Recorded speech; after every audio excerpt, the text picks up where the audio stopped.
Election 2011 coverage on Manx Radio. This morning in the studio, the man who's been Speaker for 5 years of the Keys, standing once again in Garff, that lengthy East Coast constituency that winds up between Douglas and Ramsey. Steve Rodan, 57 years old, a pharmacist, married, 2 daughters, educated in Scotland, first elected in Garff in 1995 at the by-election, has been Minister for Education and Minister for Health. And has been on many committees. Joins us in the studio. Good morning, Mr. Rodan. Morning, John. He elected Speaker in 2006, stood for the presidency a week ago, but lost out to Claire Christian. Does being Speaker alter your role as an MHK in a constituency? No, not in the sense of one's ability to represent constituents, because the Speaker very clearly has an ongoing important role in Tynwald and is freely able to both speak in debate, serve in committees, vote for or against government in the interests of his constituents. But how much do you have to retain the status quo in your thinking? No, there's no question of that. One is able to act politically completely freely in Tynwald. It is, of course, in the House of Keys where one has a neutral presiding role, although I still retain a vote even in the House of Keys. Well, let's look at it at the other side. Does it benefit a constituency to have the Speaker as its member? I think in many senses my constituents value the role that they have as their representative, somebody in what is a very important role within the island and able to operate at all sorts of levels in the island. And I sense constituents are rather proud of that. Well, in the reciprocal health agreement battle, you stepped out, very much out of the shadows, and took a prominent role. The government mismanaged that one badly, didn't they? Yes, it was not government's finest hour.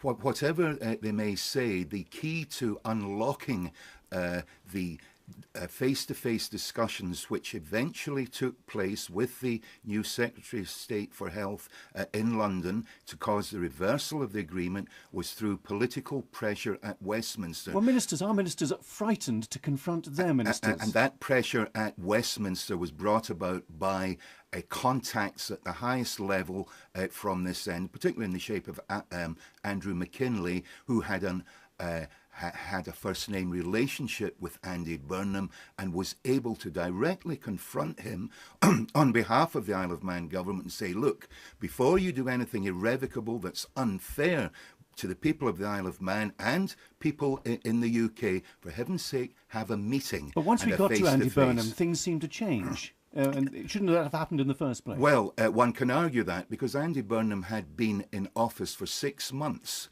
before this meeting took place.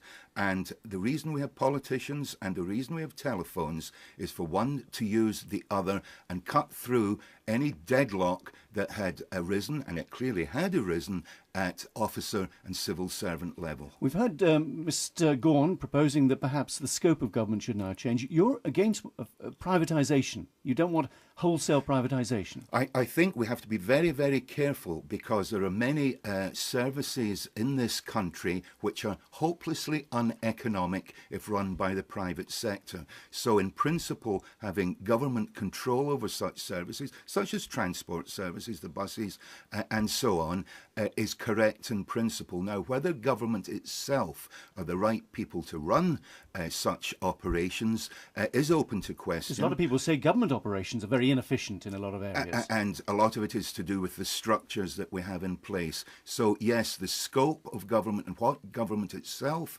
actually does and controls should be looked at the next House, but done so sitting down very clearly both with the private sector and indeed with the unions and Labour representatives to see if there are alternative ways of doing these services, because we will certainly have to look right across the board at the way we do things. Garff electors, what's bothering them on the doorstep?